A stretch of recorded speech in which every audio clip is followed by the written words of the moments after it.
asshole they want to fucking put the seat in for me. Just sit nice, relax. It's nice and comfy on there. Oh yeah. Holy shit.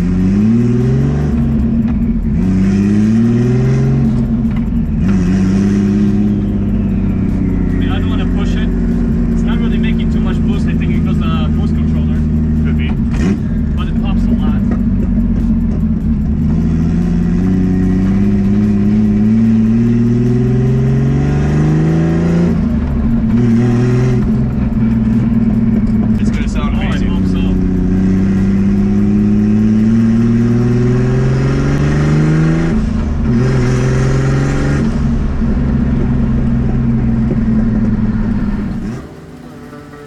Well, that is the great news. We have some boxes and some other goodies. It is standalone time. Decided to go with EMU Classic. I did want the EMU Black, but apparently it's way over budget.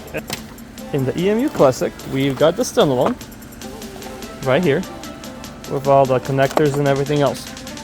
All the goodies, everything is here. But to make things more interesting, we have accessories. And in the accessories section, we've got the plug and play harness for this to go into that. Which means no more screwing around with cutting wires or thinking, hey, is this good or not? Next on the list, I want everything to be controlled by a boost solenoid. So we got our Mac solenoid right here. I believe that is one of the OEM ones, not the cheap Chinese or whichever way. It's still Taiwan, same thing. But we got that, and I made a little bracket, so this will sit right here, and the hole is going to mount it pretty much right in that section right there. That's where I have a hole in the frame as well for some reason, which is pretty much in a decent area.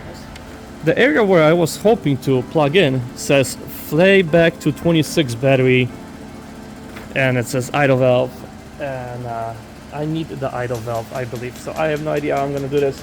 I'm trying to find some info, but that doesn't really matter right now. I'll figure this as I go. This has to be hooked up to the car as soon as possible, because tomorrow morning I have a very important meeting with a very cool gentleman overseas, Mr. Kamil from K64, that's going to help me start this thing once again. So stay tuned for that.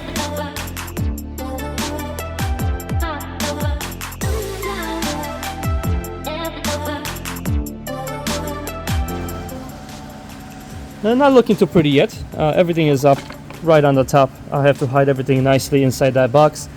But for the time being, I still have to figure out which wire I'm going to use for the boost solenoid.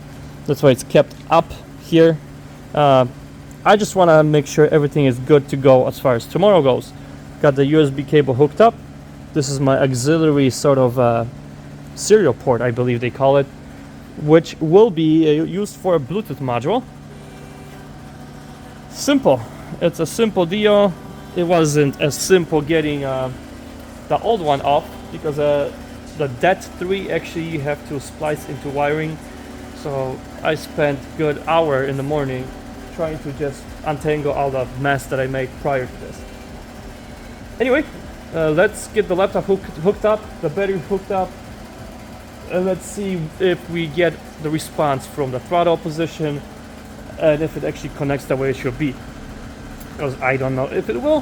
Hopefully it will, and if it does, that will be it for today, and more work will be done tomorrow.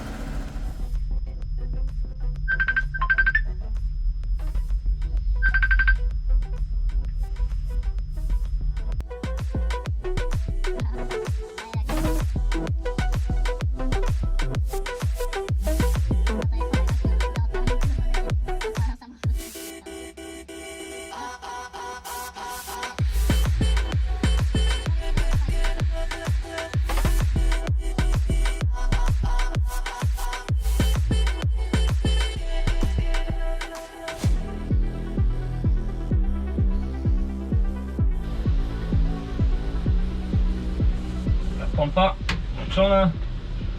3, 2, 1. Ciężko chodzi, tak.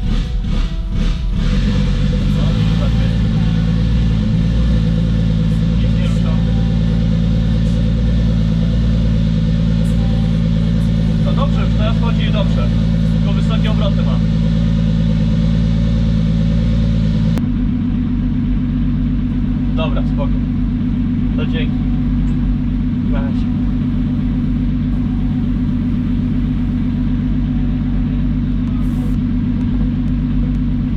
And this is how, ladies and gentlemen, we start a car over internet from a guy that sits behind his desk in Poland and works with me.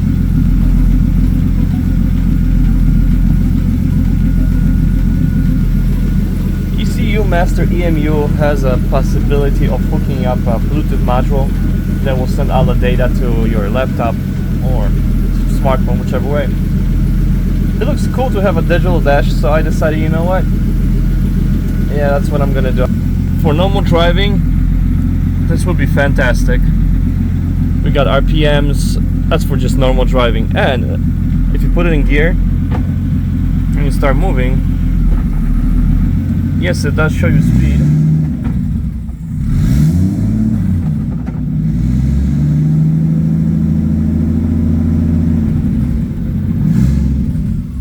Quite unfortunately, it shows it in kilometers, so that's probably something that has to be changed in the ECU. So I'll get that changed, that's not a big deal. Welcome back. Probably this is going to be the last episode of our build series as far as the car goes. And that's because it's the last step of the process, which means we are going to the dyno. I'm heading towards in Romeoville to Blueprint Autosport out there in Romeoville. Our estimated arrival time is about an hour and few minutes. It is pretty far from Lake in the Hills, actually, about 51 miles, but don't really matter. On the way there, hoping for good results. Those guys work with ecumaster, and I don't really know much, but we'll find out once we get there.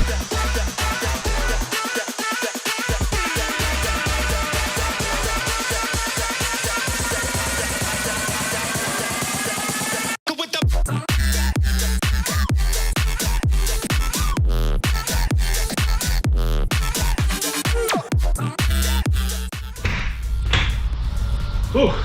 Okay, arrived. Everything's in one piece. Road was rough for a little bit, but all good. Good and ready.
this is not it. This they use as a built-in, but whatever. It's maxes out at 45.